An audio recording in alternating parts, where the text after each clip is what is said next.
Hi, this is Joshua Kulp for Daf Shevui. We are learning Masechet Ketubot Daf Tzadi Tet, page 99.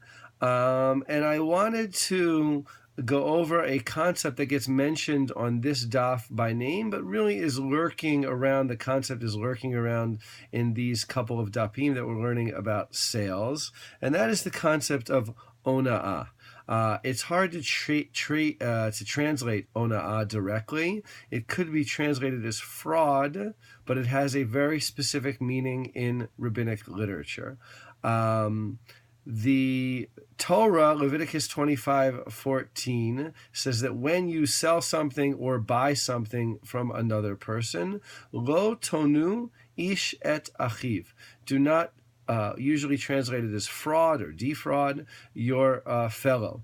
But the rabbis interpret that as not just fraud or generally wronging somebody. In other words, it's not a general moral exhortation, as most translators would have it, but it has a specific or legal meaning, and it means that a person does not have a legal right to overcharge the other party, nor to underpay. In other words, if I go to you and you're selling something, and maybe you don't know the value, and I think we'll talk about that in a second, and I underpay for it, and then you come back and you say to me, hey, look, I didn't realize I was selling to you something of such great value.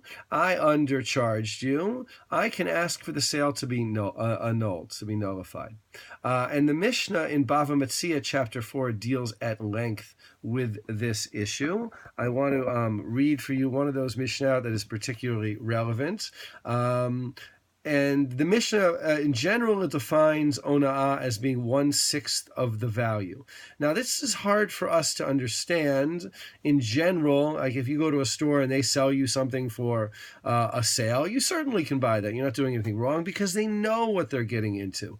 And if you are selling one of your, I don't know, you go into a pawn shop and you sell a piece of jewelry and right? Hopefully you won't have to do this, but I come from Atlantic City, so I grew up near a lot of pawn shops. But generally people know what the value is. There's a difference, though, if a person doesn't know what the value is.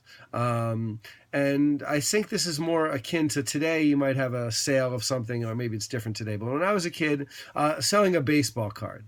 Let's say I have a baseball card, or I go to my friend's house and he's got a baseball card, or even more accurately, I go to my grandmother's house or my friend's grandmother's house, and she's got a baseball card, and I know it was worth $100. And I say to her, hey, I'll give you $5 for that card. And she has no idea what it's worth, no idea how to check it out. Nowadays we have eBay.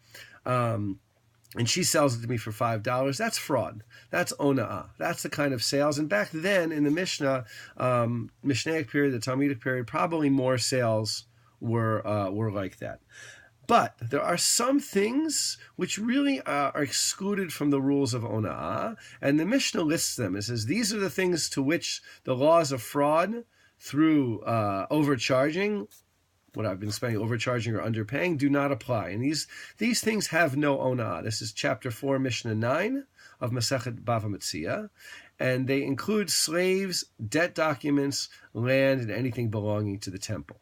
Now, there are two reasons why these things, slaves, documents, and land in general, do not, the rules of fraud do not apply to them. One may be midrashic.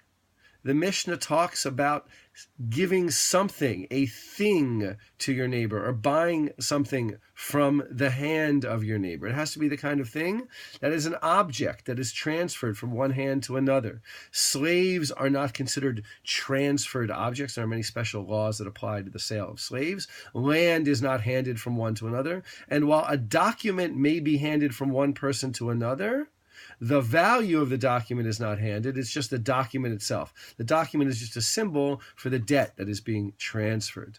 So that may be one of the reasons. I also think there's another reason why the laws of ona'ah do not apply to these things. It's that they do not have a real objective, consistent value. The idea in the Mishnah and the Talmud is that, let's say, wheat always had the same amount of value. A cow of a certain size and age would always have a certain value. And it would be deviant for the price to rise or or be lessened or go down. Nowadays, we don't think that way. We think in a market value. Nothing almost has inherent value, but they didn't think that way back then. But land, particularly, it's very hard to estimate exactly how much it's worth. How much is it worth to you? How much is it worth to me? Land is notoriously very difficult to estimate the price, and therefore, there's really, if you want to overpay, that's your business, right? You can see the land. If you want to overpay for it, that is your business. You may want it more than I do, and it's really more of an auction mentality as opposed to a standardized price mentality.